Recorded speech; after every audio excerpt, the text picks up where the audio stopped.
A mouthpiece was designed for, other than to keep you from clinking your teeth together or biting your tongue. I had no idea that it was to align your jaw. The season that we did not use the Power Plus, we lost 4 kids, 2 that were season-ending concussions, and obviously we contributed to the Power Plus mouth guard because, like I said, we've not had one since we've been using them. Obviously, we've competed a lot better than what we did last year. We have not had a concussion this season. Obviously, a tremendous factor for us for not losing kids, and their performance level is a lot higher as well. My son was actually the quarterback on the second state championship team, but one of the things that he was able to do as being the quarterback, the mouth guard was on the lower part of his bite, so he was able to speak clearly.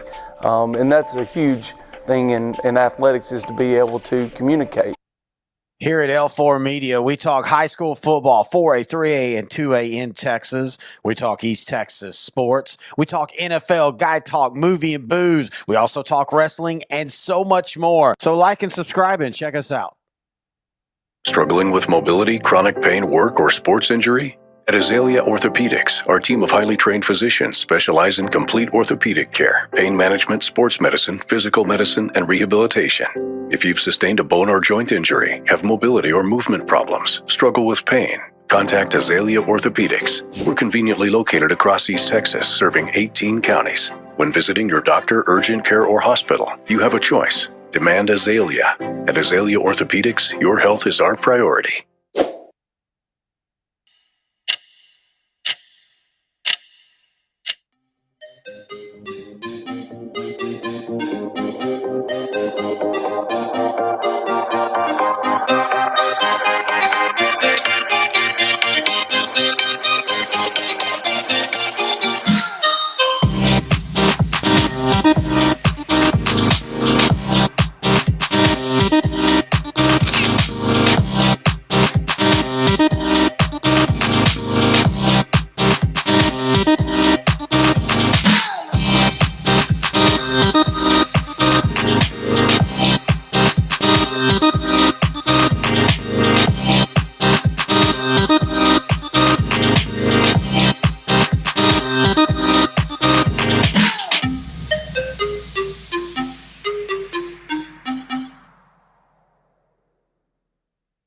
The Northeast Texas Sports Network is dedicated on delivering the most entertaining sports broadcasts in East Texas.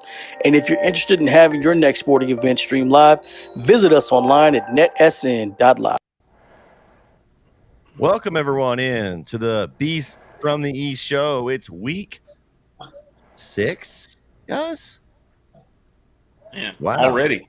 Man, week 6, it just came. Halfway through the season already. It's like the hump week, middle of the season. A lot of teams are on bye this week, but there's still football this week here in East Texas. I've got Jeremy Hubbard, Kyle Owens, Corey Marshall, and Vincent Johnson here. Fellas, how's your weekend going? Good. I mean, I can't complain. Had to work. Man, we got a big win Friday over Atlanta, so it started good. Longhorns destroyed Baylor, got even better, and then and the Cowboys had to play. And it was yeah. Back to what did everybody say? Missed that triple crown. That triple crown. Back to the grind. I'm not gonna lie. I will say though that blindsided me. I'm like, that is horrible. That's a bad. Well, the nice thing was the first 2 I was okay. We'll let the Cowboys slide on that one, but the Texas win over Baylor, to me, sending them out that way, kind of like we sent off A&M for a while. Could be a long time before they play again. So I'm glad to get to end that on a really good note, especially with my father-in-law being a Baylor alum. That'd been a long time to hear that about that one game. So I was happy that one turned out that way, and also it was a great one we got to call Vince. Brook Hill got a big win over Atlanta Friday night, and real big win. Everybody played well. The defense and special teams tuned it up. Must have been that defensive line coach that they've got that did the penguin again, and we caught him on video this time. We saw him.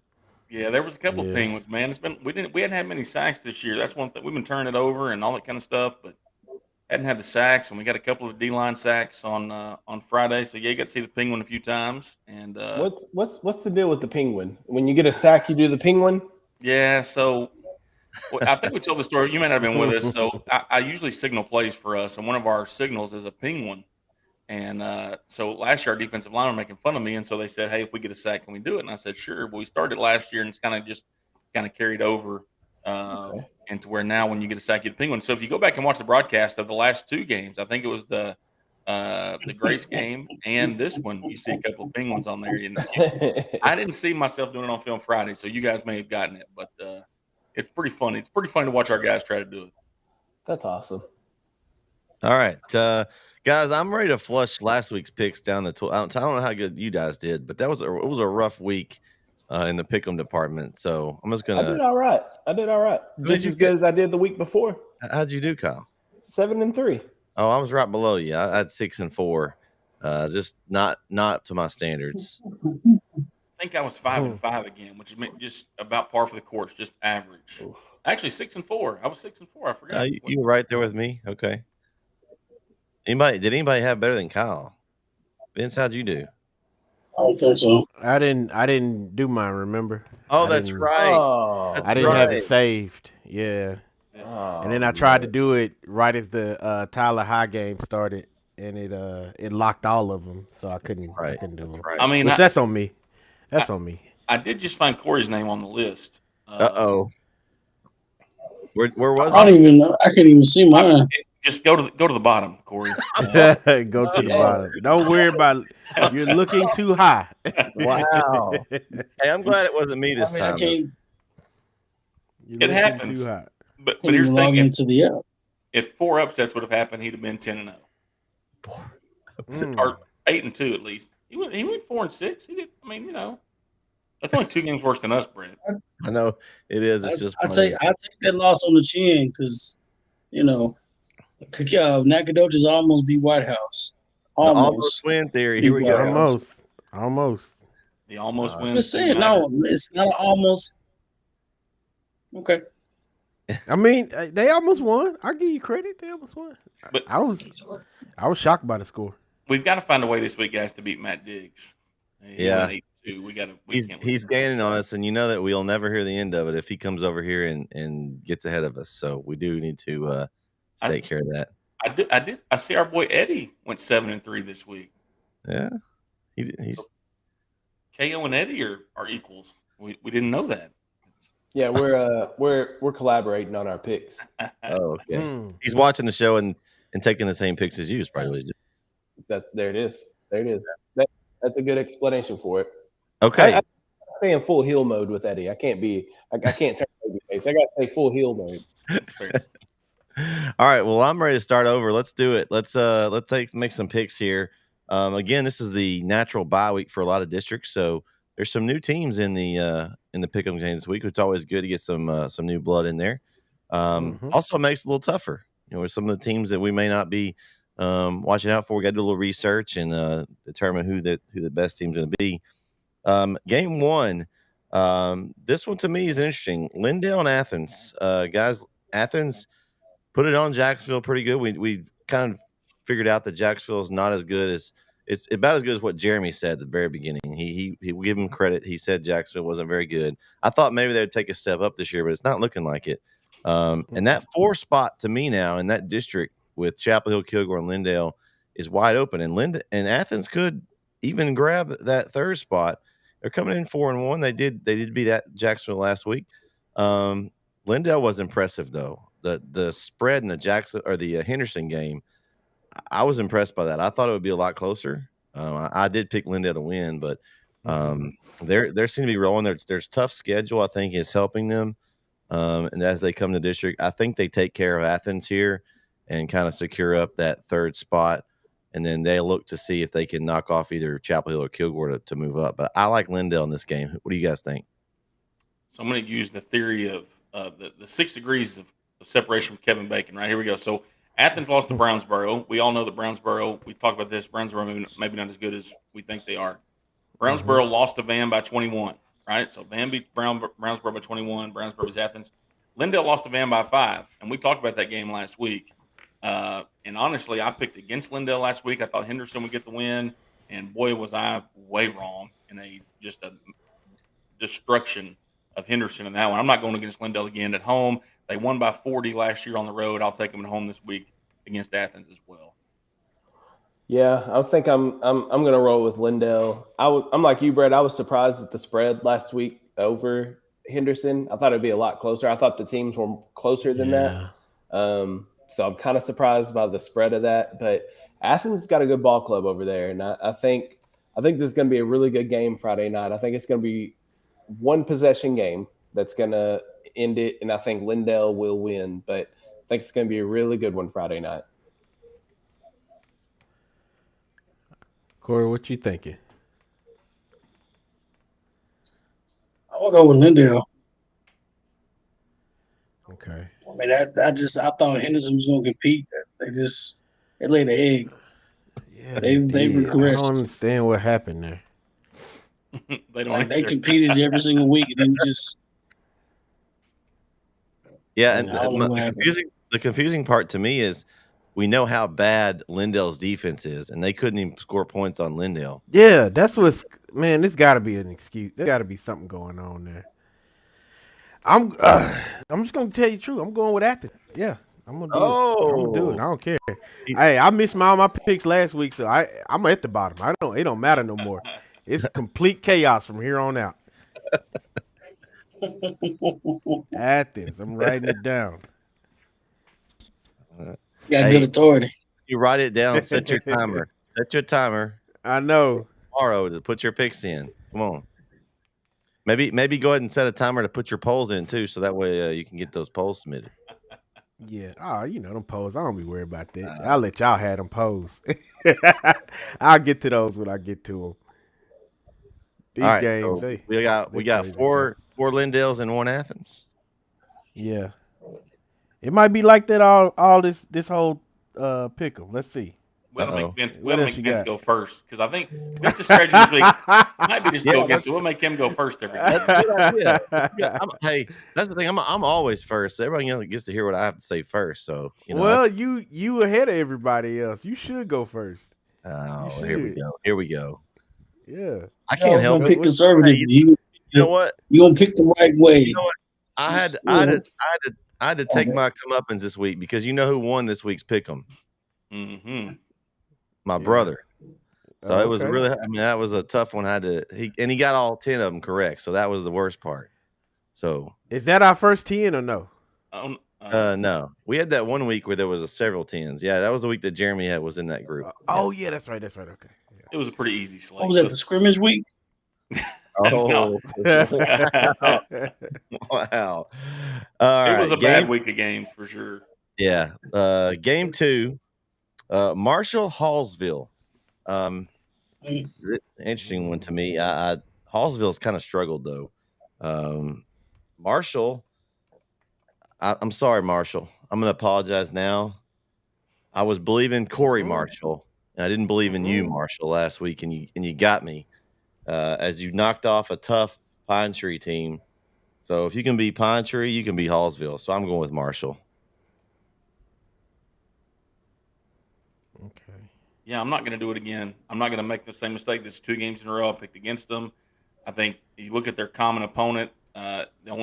They do have a common opponent, Henderson. Marshall won by 15, Hallsville by 7.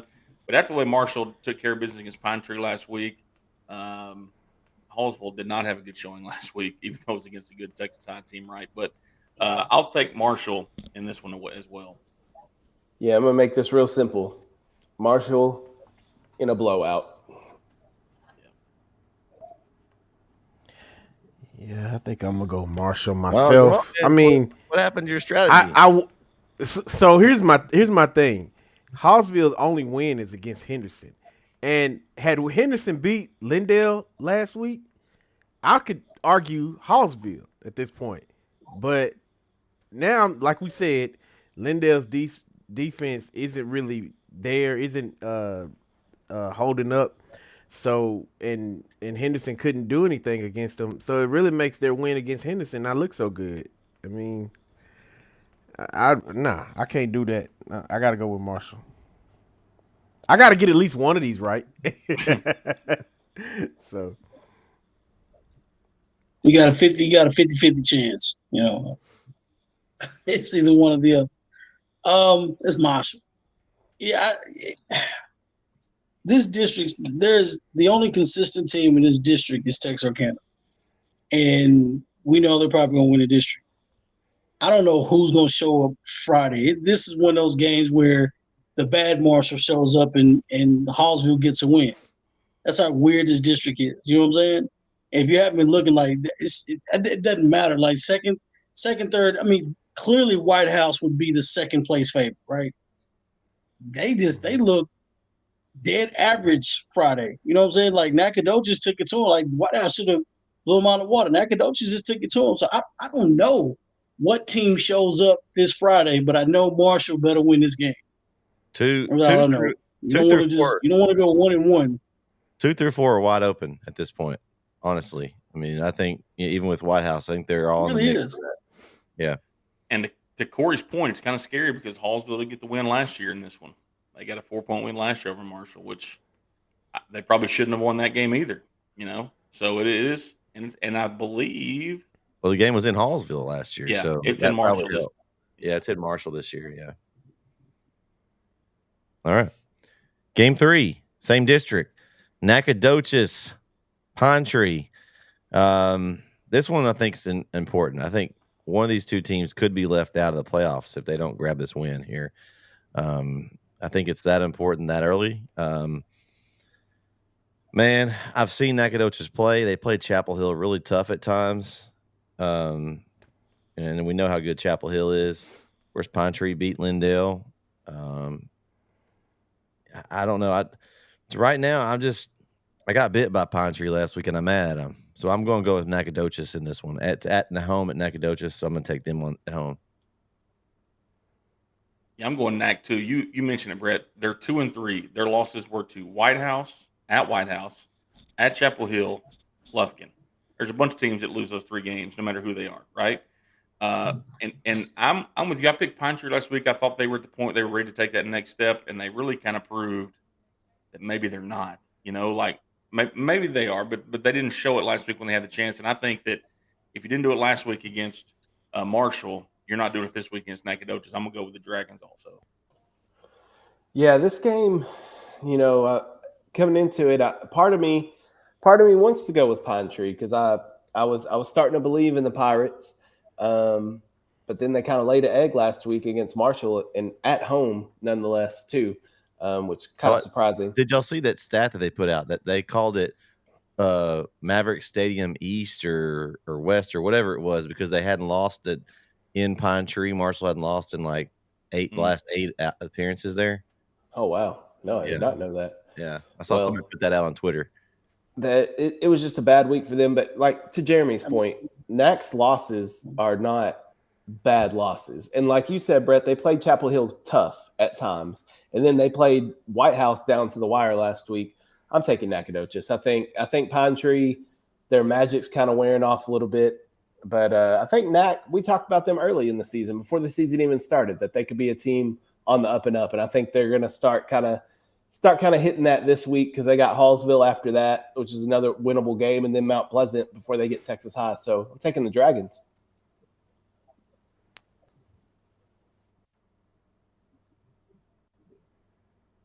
Corey, what you got? I'm not ready to go yet. Corey, these are 2 of Corey's favorites here, so he's gonna have a tough choice here. I feel like that he's this is a tough one. This is a tough one.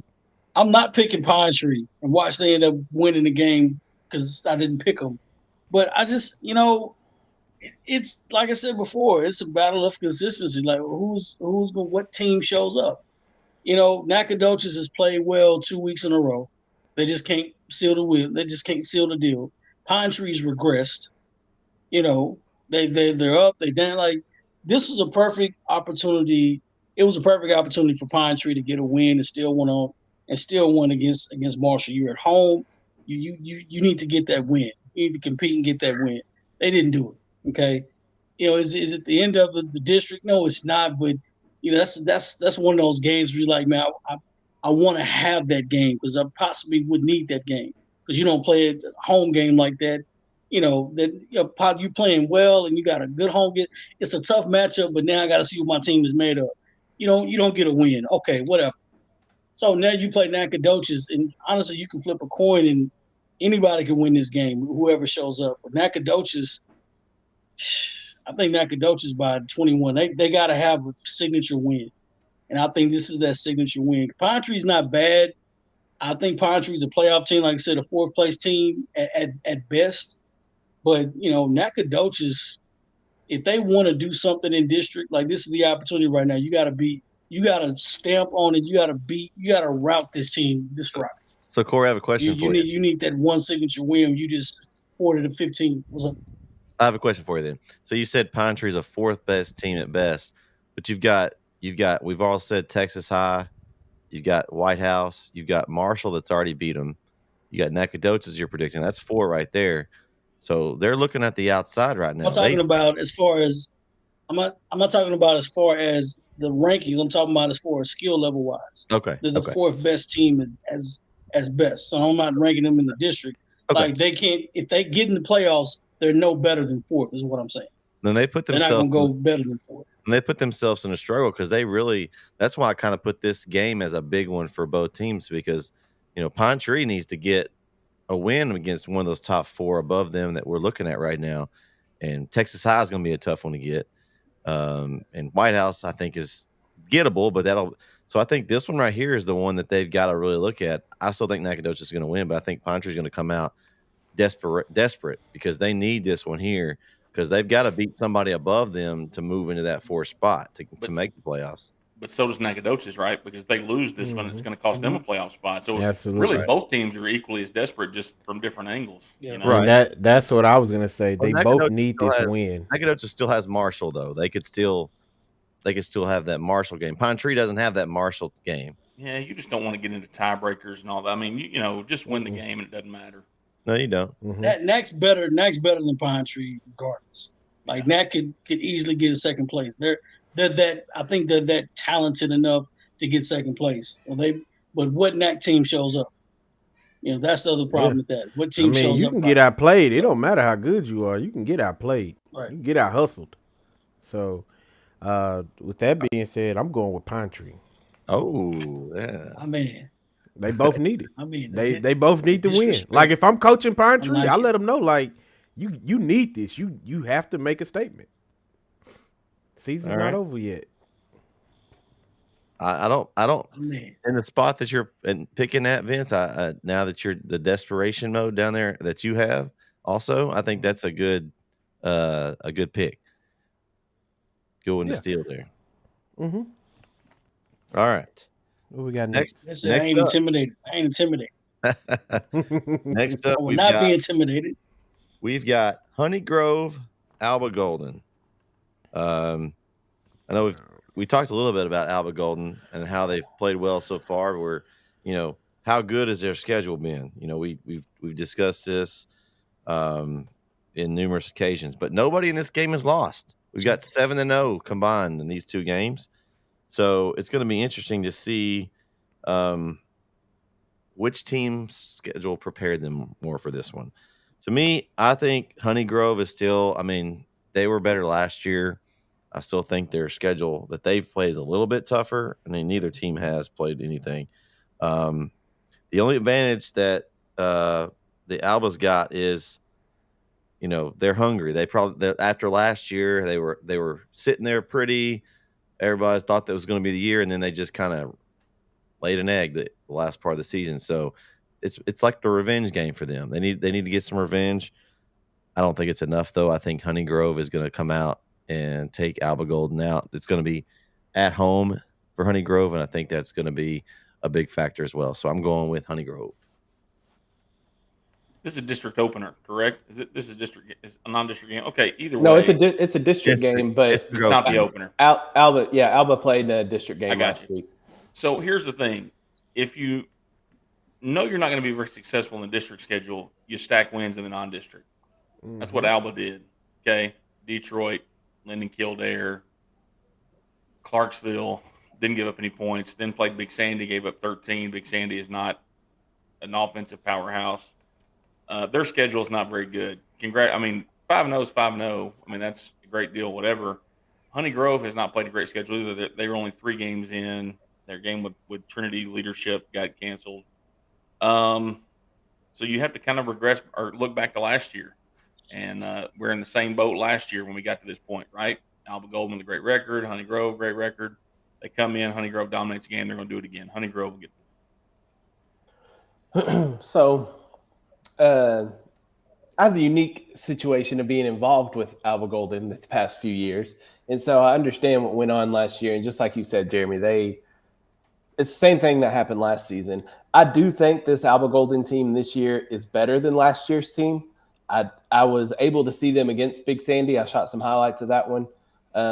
Their defense flies around, man. They're all over the place. They got some dudes on defense that will fly around. So I don't think the margin's going to be as big this year for Alba Golden. The tough thing for Alba is you got Honey Grove this week. Then you got Wolf City, who's 4-1, coming up the following week. Then you got Rivercrest, who's down a little bit. Como Picton, who's down. But then you end your season with Cooper. So we all know how good Cooper is. Right. So I think Cooper's going to win that district easily. And then I think this game right here could be maybe for that 3 or 4 seed, depending on what happens with Wolf City. But we're going to find out what Alba's made of in this next few weeks of games. But I'm taking Honey Grove. I think Honey Grove – I don't know anything about Honey Grove, but like you said, Jeremy, same thing happened last year, and I called the Alba Golden Honey Grove game last year. Honey Grove's got some guys that are physical. They're going to run the ball down your throat, not going to pass it a lot, just kind of ground and pound, smash mouth football. Should be a good game. I think it'll be another 1-possession game, but I think Honey Grove wins. I don't really know a whole lot about these two teams. I see what Jeremy might be talking about, alluding to with the stacking wins in regular season and the man, I can't even call it before you start your district. But I'm stuck staring at the fact that Alba Golden has blanked 3 of these teams, and 2 of them has not scored on Alba Golden in 2 years. Linden and what was the other team? Detroit or something. Detroit. Yeah, they haven't scored on them in 2 years. I ain't got nothing to go on, but I love when I see zeros. In 2 years. I'm a defensive play. I'm a defensive guy. Okay. I love defense. Okay, Vince, let me give you some insight. Here we go. I see zeros, Jeremy. I see zeros, and I love it. Okay, listen. Detroit, Clarksville, Linden, Kildare. They're 0-12 this year combined. Okay, together they have scored 68 points. Combined, they have scored 68 points in 12 games. Vince, 68 in 12 games. Hey, by the way, that average a little over 4 points. But okay, Vince, we could line up against them and score some points, probably more than that. But do you feel like this would be good for their morale going into this game against Hal? You feel like they go in pretty confident, thinking. I almost think it's too dangerous to do that, right? Like I get it. There's some validation in playing a weaker team or 2 along the way. Yeah, but you to feel you do confident. it 3 games in a row, and then look, Big Sandy's the best team they've played so far, right? And they only scored 13. Yeah, it was 30-13. But I'm just saying, you look at Big Sandy, they're not too much higher up the standings. I just in Alba's defense, Big Sandy didn't score till late in the 3rd quarter. Like they did shut them out. Okay, all right. There we go. All right, so tell me about Honey Grove then. Like what am I? Listen, neither one of them have played good teams. Neither one. They haven't given up a point all year. You like defense, Vince. They haven't given up a single point. This is going to be. I'm looking at this right here. Like they got zeros too. Like neither one of them have played a team as good as each other. Like this will be the hardest test for both teams this season, for sure. So it's a coin flip, basically. Jeremy don't believe the coin flip thing. It's a double-sided coin. It's heads on both sides, and they both say Honeygrove. Listen, I've been wrong before, Vince. I've been wrong a lot, especially 4 times last week. But I don't see how it's even close. Like I think it's 2 or 3 touchdowns. So here, Honeygrove is returning 11 starters on offense and 10 starters on defense from a Let me change my pick last year. Not Honeygrove by a touchdown. Honeygrove by 4 touchdowns. See, I convinced. I didn't know I didn't know they were returning the whole damn team. Yeah, yeah. But Kyle, you just said that Albert Golden's defense was legit. That's what you told me. They fly to the ball. They do. They've flown to the ball against Big Sandy, Detroit, Lyndon Kildare, Clarksville, Quinlan Bowles. They ain't flown to the ball against somebody like Honey Grove. Not the Detroit Lions, Vince. Not the Detroit Lions. All right. I'm gonna listen to y'all on this one. I'm gonna go with Honey Grove. Corey, what did you get out of that? See, he where I'm at. Honey Grove. Okay, no. Like I was over here doing my research. I'm like 57. They average 57 points and 0 touchdowns. And then Alba is 46 points and 16 points a game they're giving up. But like I said, their whole schedule is basically practice up to this point, right? Yeah. They've been playing a bunch of scrimmage games, and now this is what matters, right? So what happens? It's you have two offenses that score a lot of points against nobody's. No offense to anybody else, but then you got to play. Then you have to play. I don't know. This is bad. This is like Corey. I don't. What's up? Last year, same situation, and Honey Grove won 34-20 in Alba Golden. So that's not a bad game. Tidbit. It's not a bad game. Okay, that's not. That's not a bad game. Alba Golden is returning not a bad game. 8 starters on each side of the ball, so they've got a lot of guys. They got back 16. They got 16 total. Yeah. How many did Honey Grove have? I'm like 21 out of 22. You're basically I'm saying Honey Grove wins the game.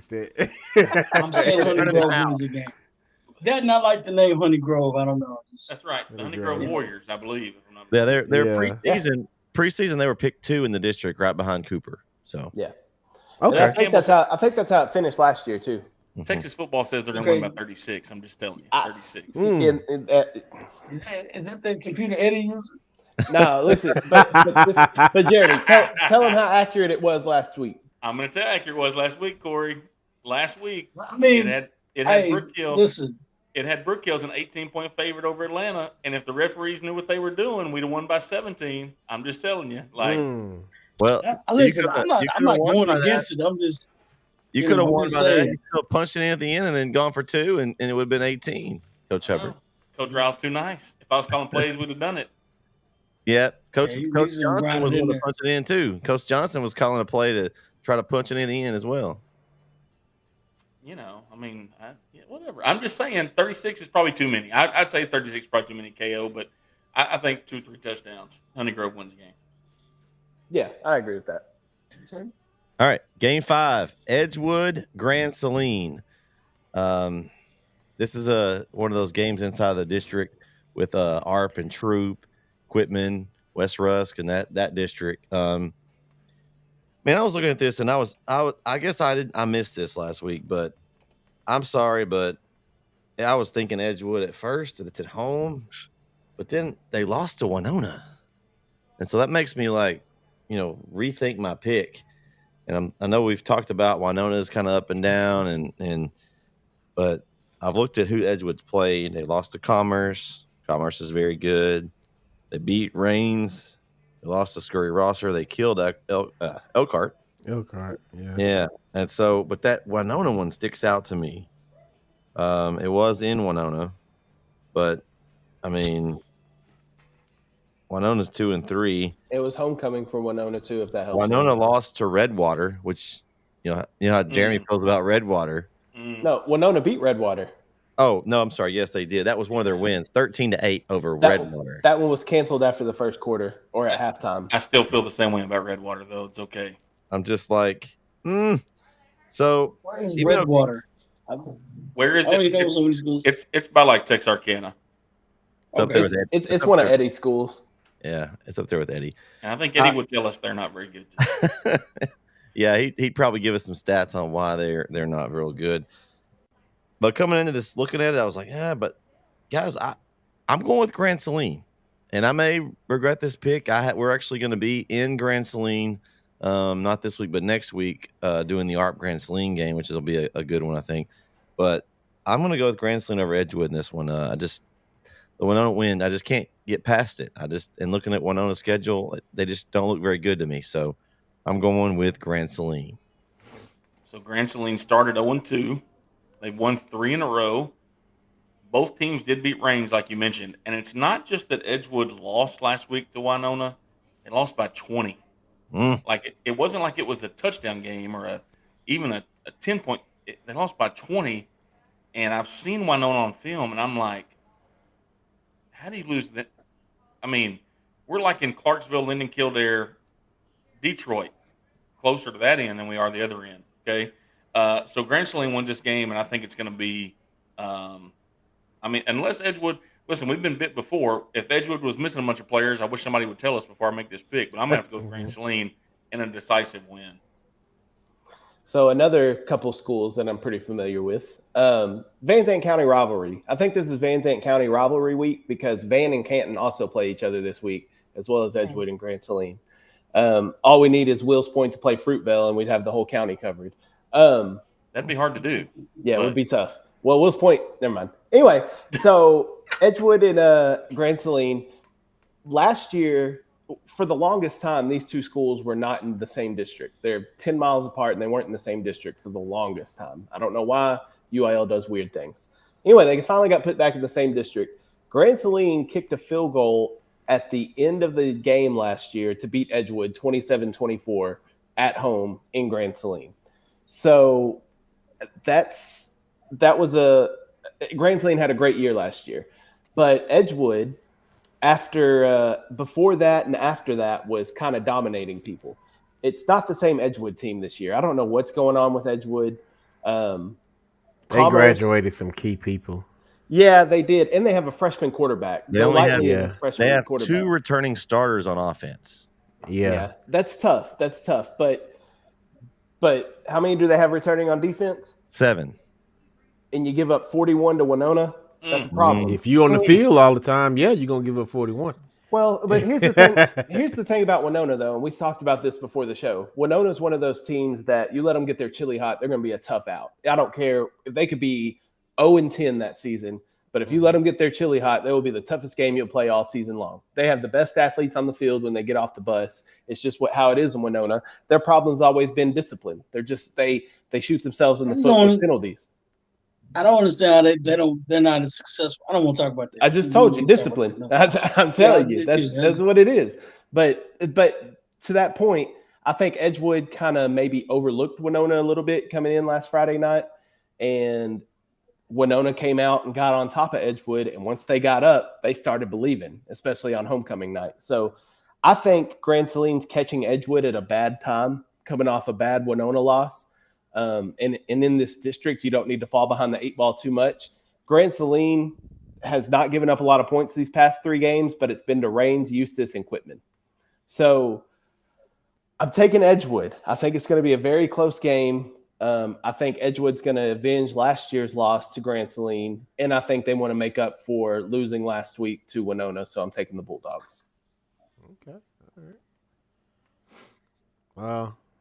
I'm going with Edgewood too. I think I told you all this last year. I work with somebody who lives out there, and her kid, he graduated. He was one of the guys that graduated last year. So, and ironically, she was just talking to me Friday before the game about Edgewood, and they have a few struggles, but they got some high hopes in a couple of people, especially this linebacker that apparently is a really big hitter. For them, and I wish I could remember his name. Mason Pickens. That might be it. It might. I think it is Pickens. He was a preseason defensive MVP pick in the day. Yeah, camp. Like she said, he is killing it out there. This is the first time we've had Edgewood on our on our show this year. So if she's watching, I'm not finna pick against Edgewood. Yeah, I'm going with Edgewood.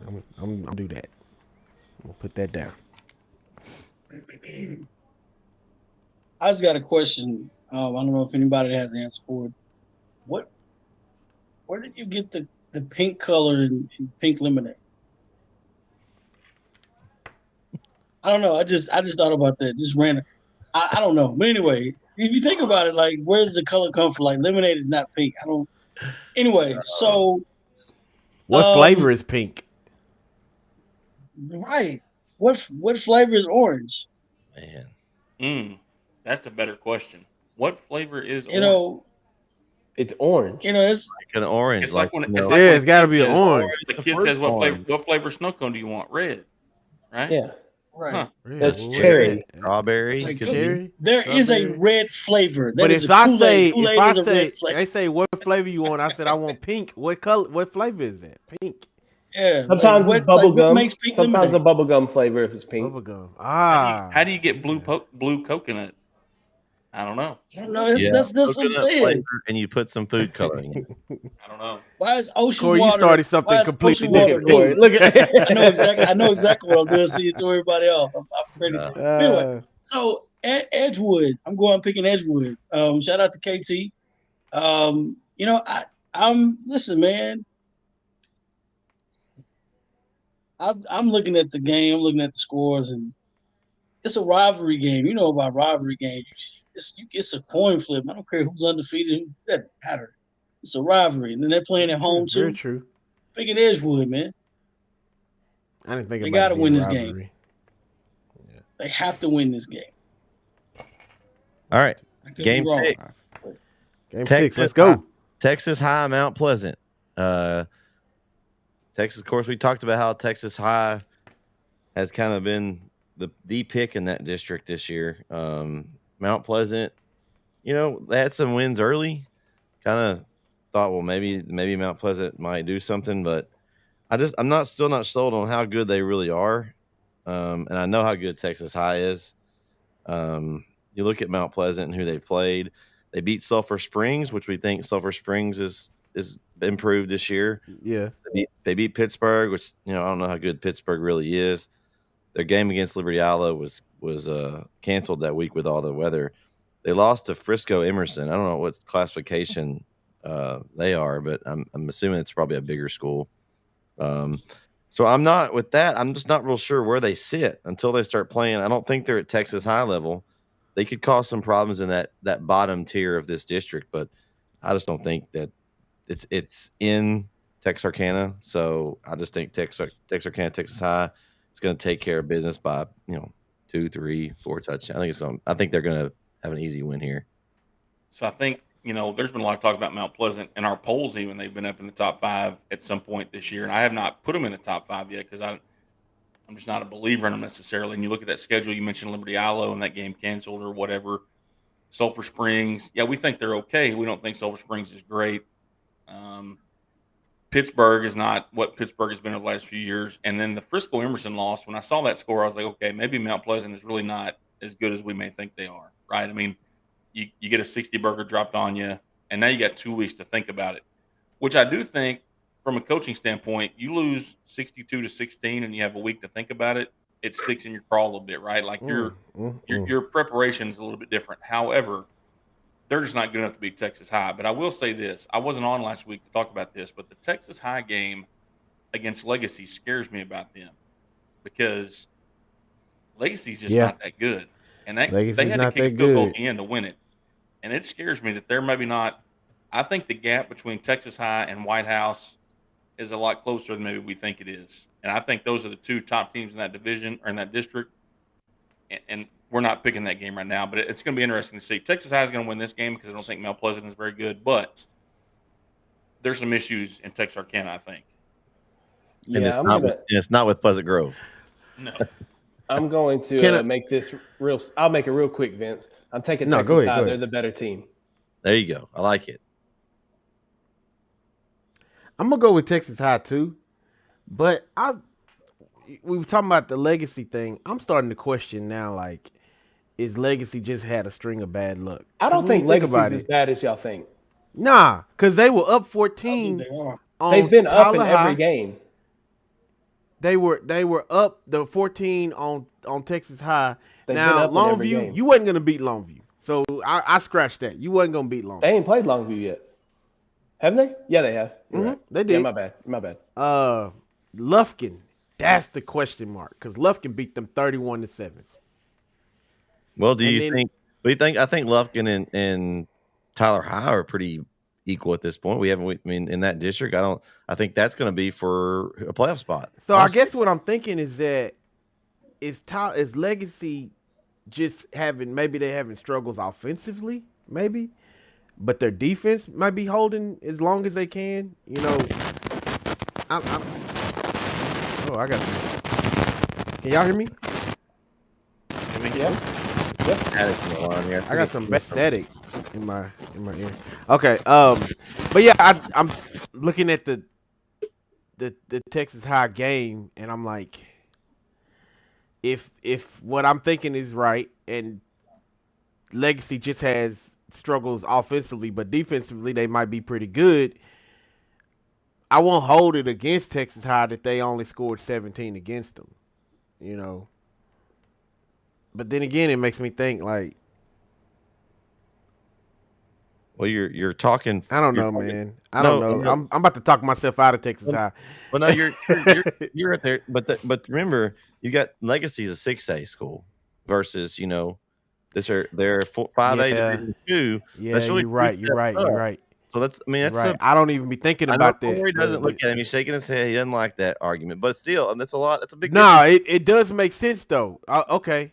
No, I didn't think about that. I'm going with Texas High. I'm gonna stick with that. I almost talked myself out of it, but I'm gonna go with that. You're talking you almost have double the kids at some level. Pretty close. I mean, but don't even matter. If those other guys on that, if those guys on that other team can whoop your behind, they can just whoop your behind. This is what it is. But it is what it is, Corey. It is what it is. If that football team is better than you, that football team is better than you. That coach knows what he has. I don't like to use that argument a lot, but I will say, like what Brett's saying, is they have an abundance of kids that Texas High does not. So obviously, no, I get what he's saying. No, I get what he's saying. You could put in some fresh legs and get a different. But Vince, let me ask you this: game could turn around. Let me ask you this: if Carthage and Tyler Legacy played this week, who would win? Corey, tell him who would win. Carthage by 3 touchdowns. Thank you. Listen, Tyler Legacy is not a good football team. At the most, they're going to win 2 games. At the most, 2 games all year. All I was saying was somebody else told me that too. Somebody else told me that too. Carthage, I believe they're going to squeeze out a couple of more. No, but the point is, Carthage is how many levels below? We're talking about what, 3 levels now? They're an exception to the rule, Jeremy. Carthage, Chapel, some of those, like if you're a high elite, like ranked number 1. But think about how many. Okay, but think about the difference in Texas High and Carthage in numbers. Texas High and Chapel Hill in numbers. Well, I know. You don't think Chapel Hill would beat Legacy this week? Yeah, they would. High is not an elite team like in their classification versus Carthage and Chapel Hill are elite. What I'm saying, as far as like the talent that's on the field, Carthage, they probably will tower over Legacy. But what I'm saying is that if the game is close and you got 75 kids versus somebody who's got like 125, I could throw in some fresh legs and I might could turn this. I might could pull this off. That's all I'm. Fresh legs better than the legs I got. They might be if you got legs better than the legs. It might be. I don't care about Mike. Are they better than the legs I got? Your fresh legs are JV legs. It's an interesting argument. It really is. I've thought about this. I was listening to somebody talk about how you have to be a stud to play linebacker at the 6A level, and I'm thinking, really? Why? I've seen stud linebackers at the 2 and 3A level that could play at any 6A school in the state. Like, now I know you're talking about the whole team situation, right? And the whole team, yeah.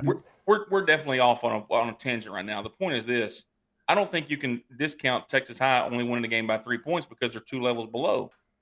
Because there are plenty of teams more than 2 levels below that would donkey stomp Legacy any Friday night they play. I mean, that's just the truth. No, I agree they would. There's certain teams. I think the main thing is it's just we know that's why we know Yeah. Texas High is not one of those elite teams in their level, like Yeah. teams that we mentioned previous. Because I definitely agree with you, Jeremy. That if you got a couple of those teams that probably have, if not more talent than some of those than Legacy right now, it's just the fact that Texas High, I think that they don't Not have Legacy. We talking about Legacy, not Texas High Legacy. Well, yeah, Legacy. but Texas High is not as good as some of those other teams. I think that's why they struggled against Legacy because then the numbers do matter. Okay. If you don't have as many of those dudes, then if you're equal, if somebody else has more of those, quality players, not like superstar players, then it can make a difference if you have more depth where you can, rest some guys and swap them in and out. Maybe you swap the whole D line in and out. And if they're all kind of, you don't have those studs that are, up there above everybody. I think that's the main thing I see in that. So if you have more depth when the teams have equal talent level, then it's definitely an advantage to have more guys. If only there was a stream of the game, we could be able to watch it. Yeah, we could. CISD doesn't believe in that. So anyway, Corey, what do you got?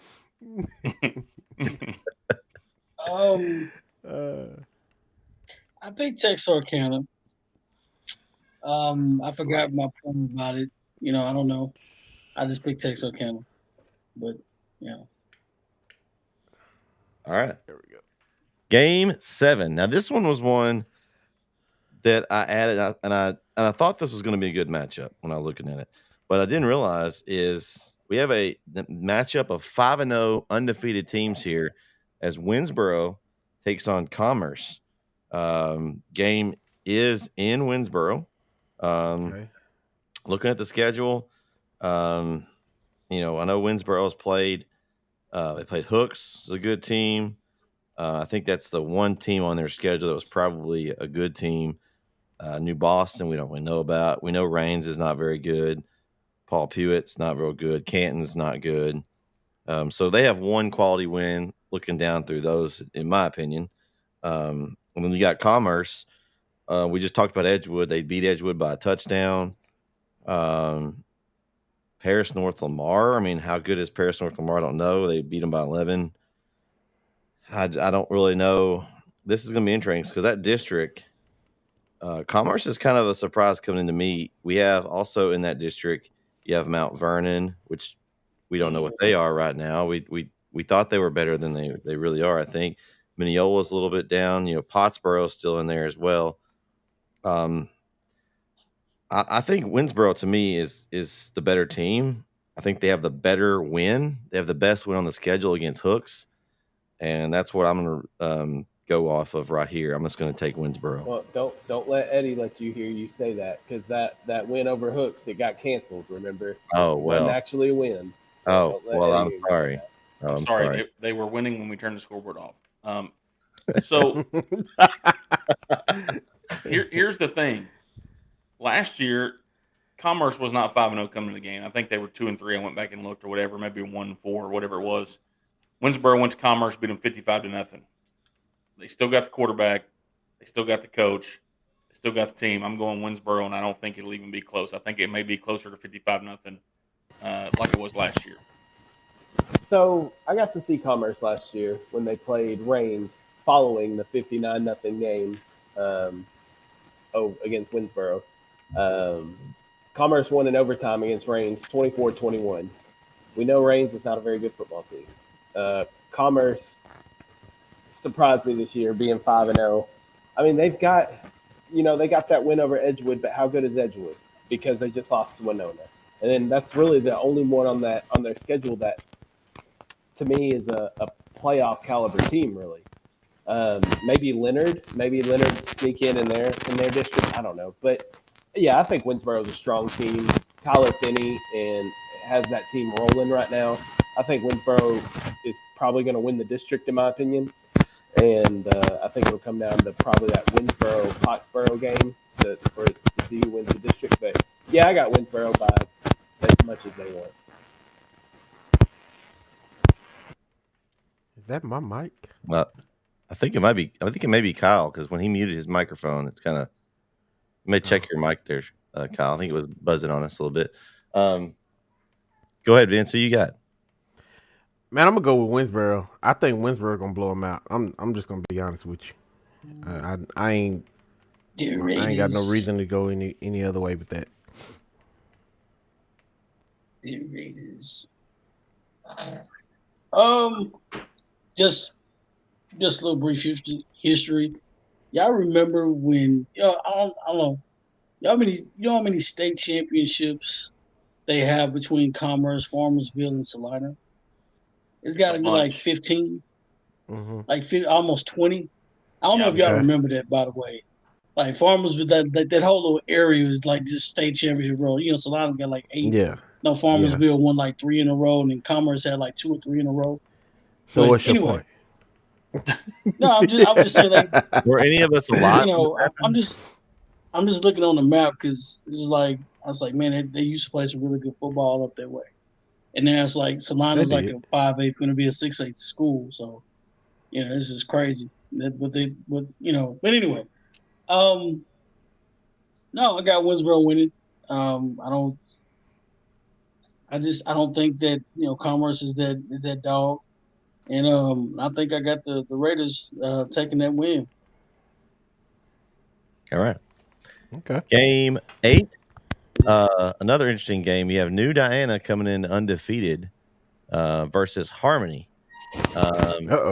We've had discussions on Harmony this year of kind of, some kind of interesting ones. How good are they? Did last year, was that a fluke? Yeah, I don't know.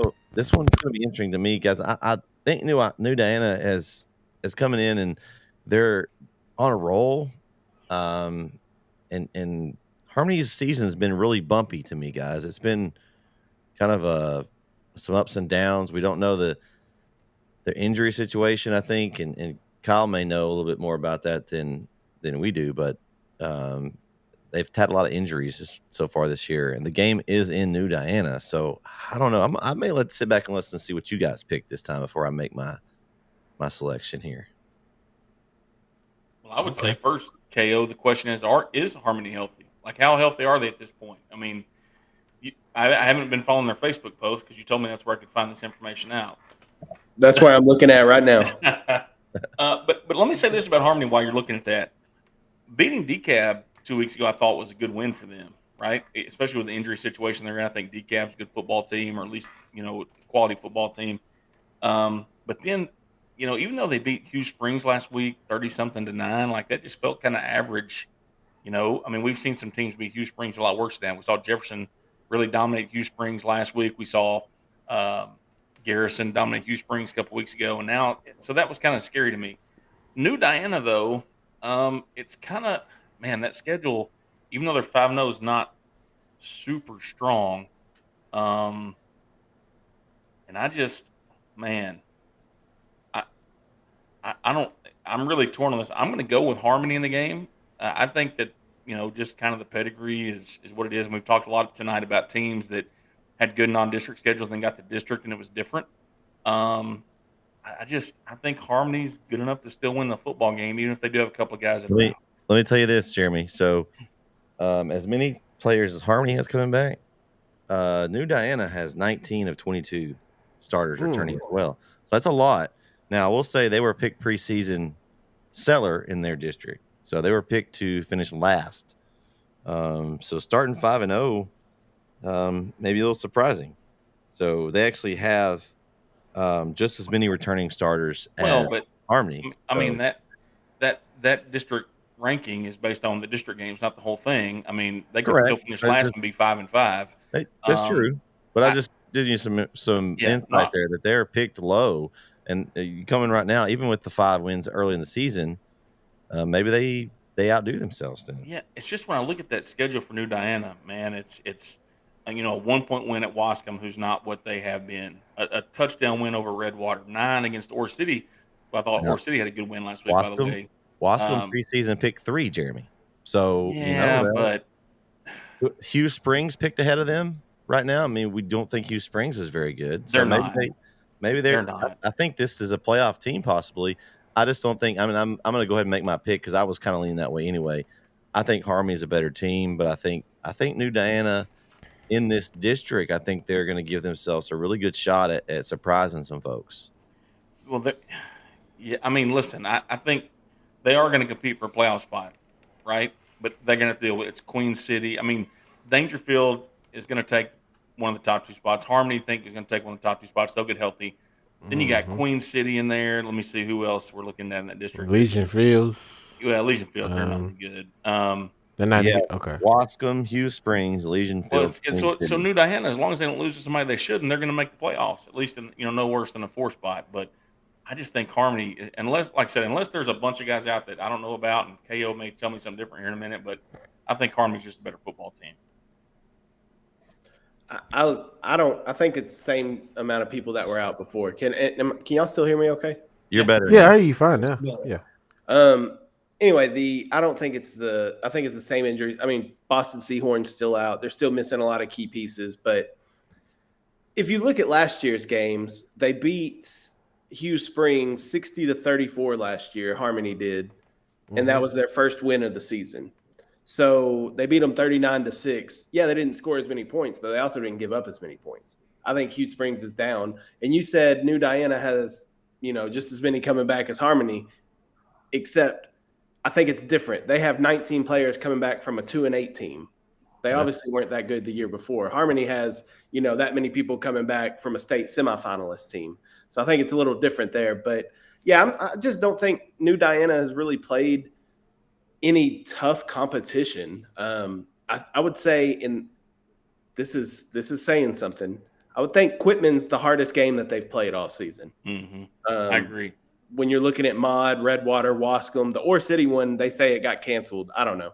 So, but Wascom's down a lot so for them to struggle like that, I think 54 that Texas football has given Harmony is a little excessive. Yeah, that's too much. It's going to be that bad.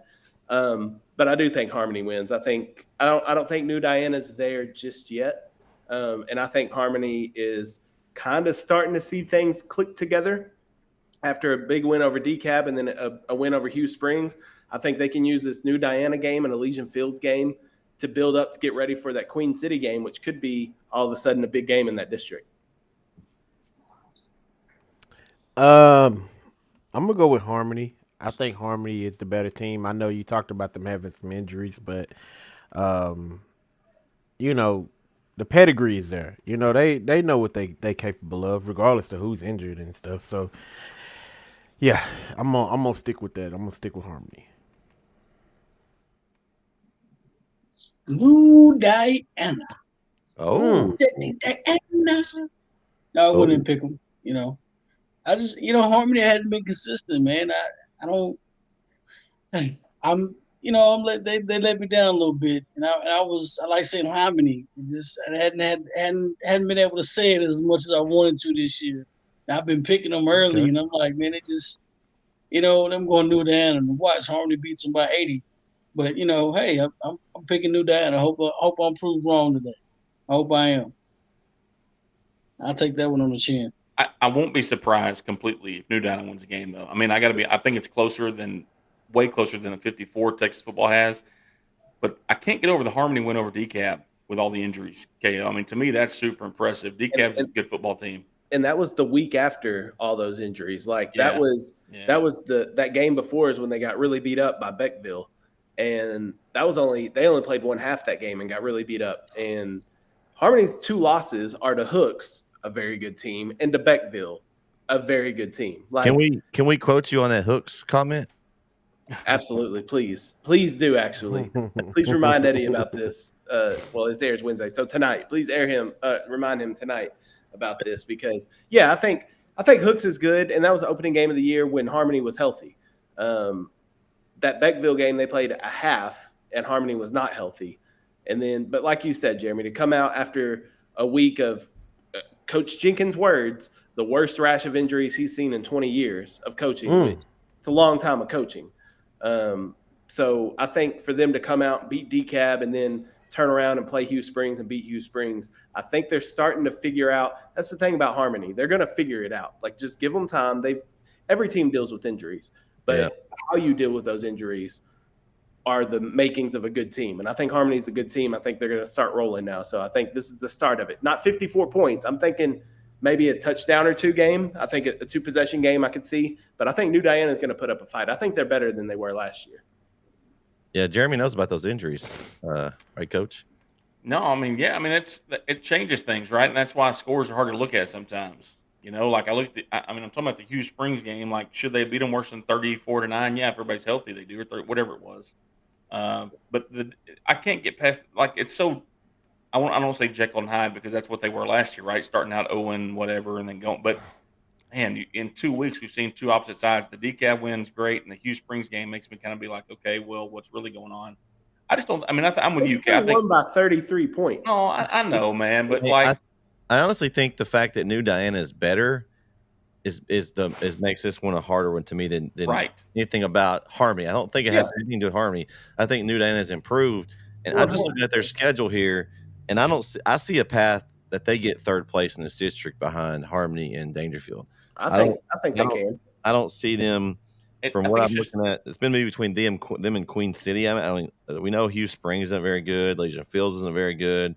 They've already beat Wascom.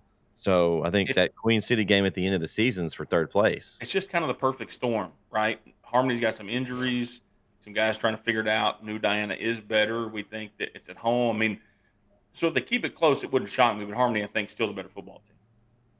All right. Game 9, Frankston, Union Grove, guys. This one's another district matchup here. All these little schools, they've got some good things going on. I like this matchup.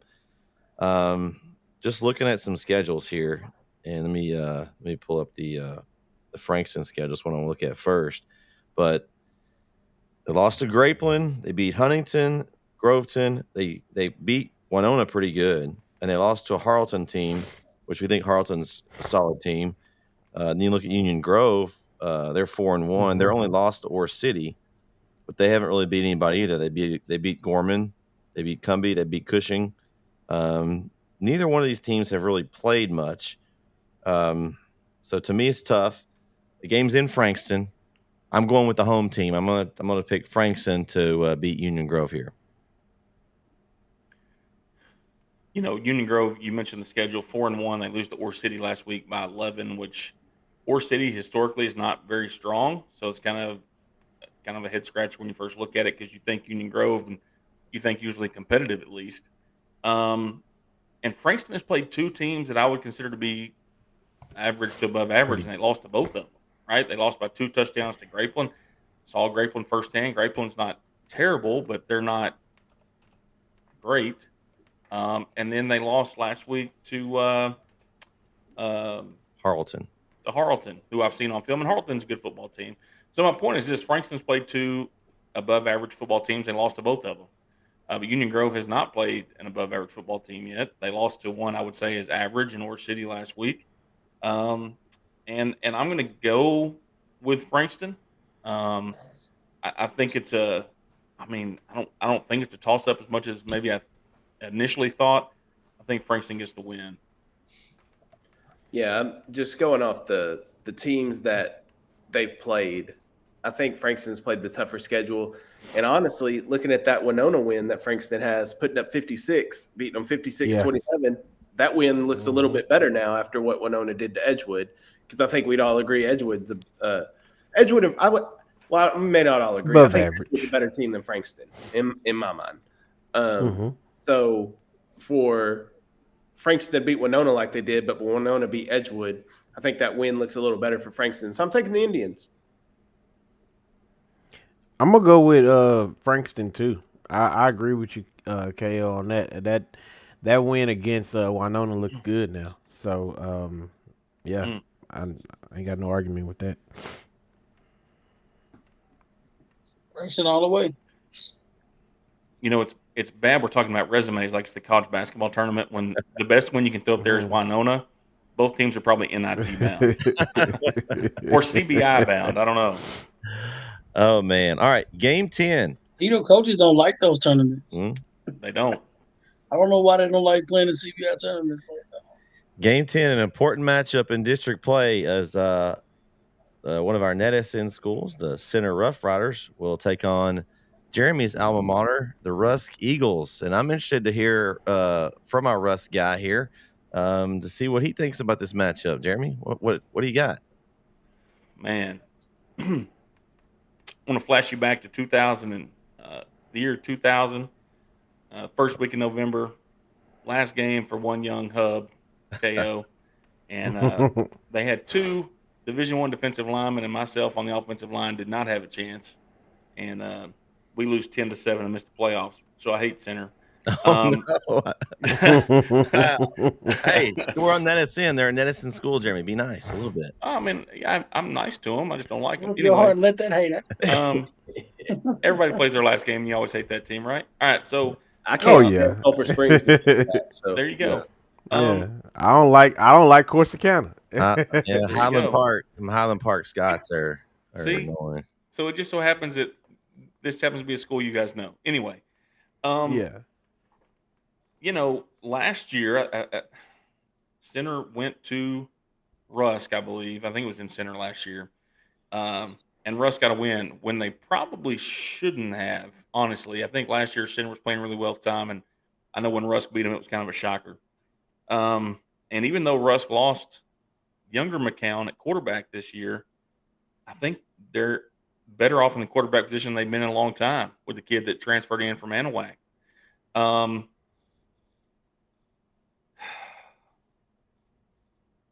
I think that one of the best coaches in East Texas that doesn't get a lot of appreciation, I think, at times, is Coach Sitton. I think Coach Sitton does a really good job. I've known Coach Sitton since I was a little kid, and he wasn't a little kid. He's older than me. Don't let him lie to you. But he was in high school, and I was a little kid. And I just have a lot of faith in what he's doing. And I did not pick this originally, but Rusk is going to do it again. They're gonna get the win. I just think the quarterback plays good, and Center has a hard time stopping people. Right? Like, yeah, they score a bunch of points, but the defense will be ready. The defense will be ready. They won a high scoring game with them last year, and I'm gonna change my pick. I originally was not gonna pick Rusk, but the more Wow, I you think were going about to go it, against your school. That was I was gonna go against them, but the more I read about it, the more I think about it, I trust Coach Sitton. That's not a knock on Coach Meeks, but I trust Coach Sitton. So I trust him. you have a little bit of Chapel Hill connection in this game. You have Coach Sitton, won the state championship with Chapel Hill, and then Coach Meeks' dad won the state championship with Chapel Hill. So I know both of these coaches personally. I know they're both teams are going to be prepared. I'm going with Center just because I think their offense is going to be too much to stop. I think it's going to be, like you said, a high-scoring game, back and forth. And Jeremy, good news for you is since you're free, you could sit at home and have this on your TV and rest Friday night and watch this game live because NETSN will be there. Yeah, I could. And I may do that. Man, it's a tough one. It's a good football game. I think it's a really good football game between these two. And the only thing that scares me about Rusk is that Athens loss, man. Like, I'm still not sold on Athens, and they lost to Athens by a touchdown. Welcome to day 2 of my hair. Yeah. So that scares me a little bit. But they did get a good win over Alvarado 2 weeks ago. They've had a week off now to think about it. So I think they'll be ready. I bet Sitton's got a plan together. That what you just said is a key in my mind, that they had a week off, that they've essentially had 2 weeks to prepare for Center. Center, I really like Center. I really do. I think they got a really good team. They can put up points with the best of them. I'm so terribly concerned about that defense, though. They give up 37 to Canton. The defense worries me, but they have proven they can play a low-scoring game too. Low scoring for them, 28-21 when they played Dangerfield. Now, I know Dangerfield didn't have Chase Johnson, so it's a little different, but they at least played a lower scoring game and a close game, a one-possession game. I think Rusk is better. I think Rusk is improved. That you said it, Jeremy. Last year was kind of a surprise that Rusk beat Center, and I get that same feeling this year that if Rusk wins, it's going to be looked at as an upset.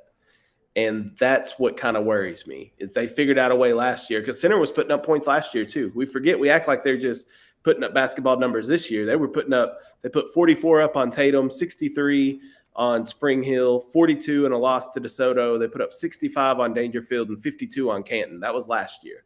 So they put up points last year too, and Rusk was able to hold them to 35. So, man, I already wrote down Center, and I'm talking myself into Rusk, I think. Which school puts a value on defense is what I would ask you. And I know the answer to that one. That's Rusk. They put the value on the defensive side. I've watched it. I know it. I wrote Center down already, but you can erase it, man. It's okay. I know. I'm considering changing. I want to hear from Vince and Corey first before I officially make my pick. I'm gonna say this. I was initially gonna pick Rusk in this game, but I remember me and Brett we were on the call and we watched how Center came back to beat Dangerfield, and that game was over. The way I looked at it, that game was over. And for them to basically hold them the whole second half like they did, I felt like that was the game that they were supposed to lose, and they didn't. So I don't see them losing. To me, I don't see them losing again until Carthage.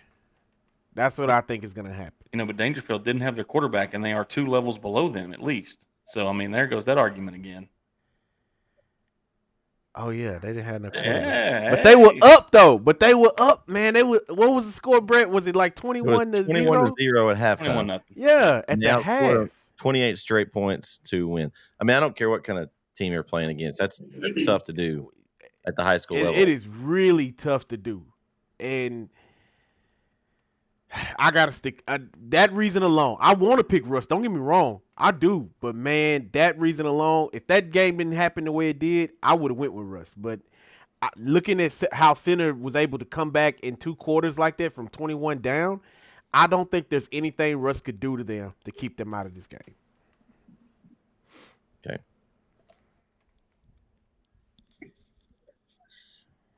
This is tough.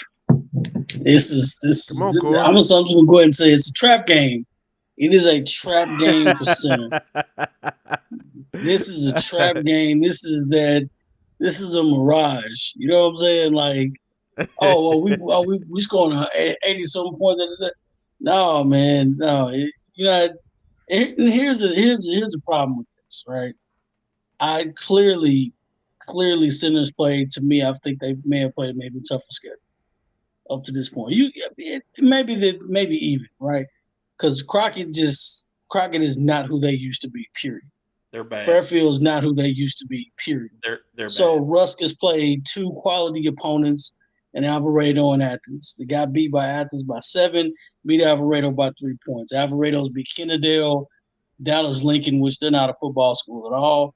And so it's really a toss-up. So if you're Rusk, you go into this game, you're saying, guys, we have a great opportunity right now. Like, this is a great opportunity to go 1-0 in district. This is like, they may be bigger, faster, whatever it is. We can steal this game. We got a good game plan together. This is an opportunity for us to do it. Now, Rusk, on the other hand, not Rusk, but Center, on the other hand, guys, we've got to play well. We've got to come. We were down this past week. The past couple of weeks probably was our toughest schedule, right? You go to DeSoto and they barely squeak out, then they play this game. So they're they're trending in a weird way. It gave up too many points. So that's always a fear. You can't give up that many points and still be successful. Eventually it's going to catch up with you, right? And this is that week it catches up to them again. You can't. Well, what's the theory? You can't. I can't remember who said it. It's something like you can't play around with good teams. You can't if you're a good team or whatever, you're good, talented, you're not gonna be able to do that against better coached teams. Like, they're not gonna let you do that. I know in basketball, Jeremy, this, like, your team's pretty good, but you play against a team right at your level, a little bit better, you're not gonna be able to get away with that stuff. You gotta rebound. You got to do the little things. You gotta rebound, limit them possessions, you gotta close out. You can't do that in football. You got to play mistake free. Rusk is not going to let you do that. And so center's not there. Those touchdowns are going to stick when you play Rusk. And they're not going to let you score again. They're not going to get you the ball back. I think Russ is going to get a steal to this one. Trap game. Okay. All right, Kyle, it's 2-2. What are you And going I had with? center. I had center before. Me too. I did too. I think about it. I was like, I did too. oh, man, it's tough. That's tough, man. I'm going with the Rough Riders, man. I think center's going to do to Rusk what Rusk did to center last year. I think it's going to be a close game where center maybe scores in the 40s and Rusk in the 30s this time, and it's just going to be kind of flopped. I think because center's playing at home too, I'm taking the home team. So, well, and we'll know how good Rusk is because their opening district, they start in center, then they host Van, then they go to Carthage. So the first three, they got the top three that we see tough. in the district. Yeah. So in theory, they could sit at 0-3, needing to win out to make the playoffs. I mean, and very well could win out to make the playoffs. And so those are 3 winnable games. But that's a tough spot to be in because in every game you have to win. It's like you're in the playoffs already early. Who can you still win against? Like they stole one against center last year. Who are they going to steal one against this year? Here's the thing, though. They didn't steal it last year. Like they earned it. They took it. They took it last year. You see what I'm saying? Do you feel like? No, I'm with you. Do you feel like Van probably? No, I think Carthage and Van are 1 and 2. I think Van's better than center. I do at this point. I think that you've heard me say it before. When the weather gets cold, you got to run and you got to stop the run. You can't do one or the other. You have to do both. And center has the point thing scares me for center. I think those are the 4 playoff teams: Carthage, Center, Rusk, Van. Right. But what order they're in, and what order they're in matters big time because of the district they go up against. Right. Like if you finish 3rd or 4th, you might as well pack it up. Yeah. You go and take the basketballs with you and air them up on the way home from the playoff game. Right. So it's over. I think that 4th one, especially the 4th one. I think that one's Gilmer. Maybe they're a little bit down this year, but they're still Gilmer. Yep, it's scary. Could you imagine seeing a center versus Gilmer game like that? Might be 90-80. I mean, seriously, 100 to 10, maybe 105 to 100. Yeah, we're gonna have to call Spectrum and get them to update the scoreboards before we go. I have to go digital. Video board for that one. Oh man! I hope my phone works when I show this. But you guys picking against Rusk, how do you pick against this guy? That's what I want to know. Oh man! Hey, if he was on the team, I may go for Rusk. He ain't on the team no more. He's for another team. I'm taking Brookhill this week. Oh wait, they're on a bye. Never mind. I can't. I can assure you, we're not losing this week. We will not. Brookhill by 50. I don't know, man. I'm. So did you say that was the year 2000, Jeremy? That right there was from the year 2000. Hey, you're the same 2001 graduate. Then you're the same age as I was 8 years old in 2000. I was right behind him. Right behind him then. Yeah, he was young, but I was still in high school.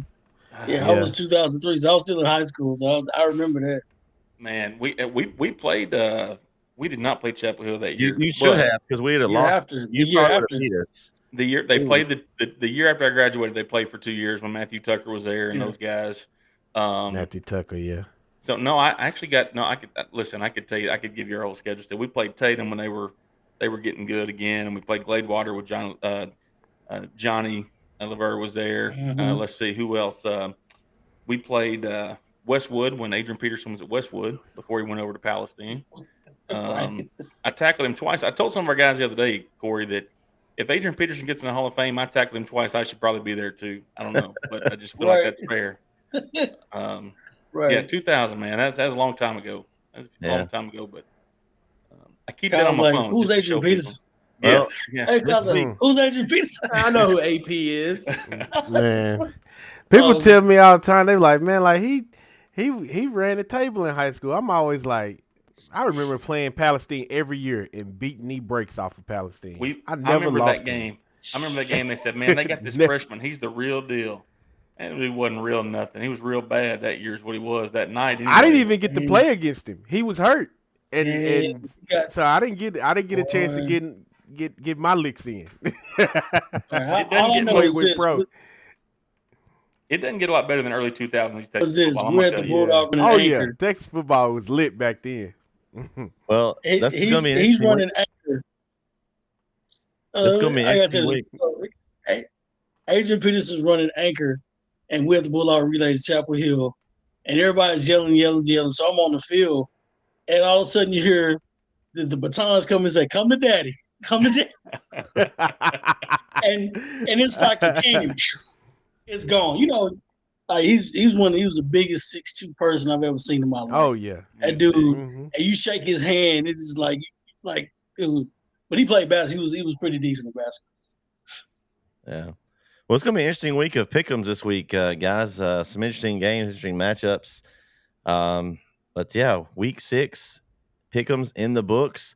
We'd like to thank our sponsor of the Beast from These show, Power Plus Mouth Guards, and also shout out to Terry and S2S Sports Network for allowing us to do this show each and every week on their network.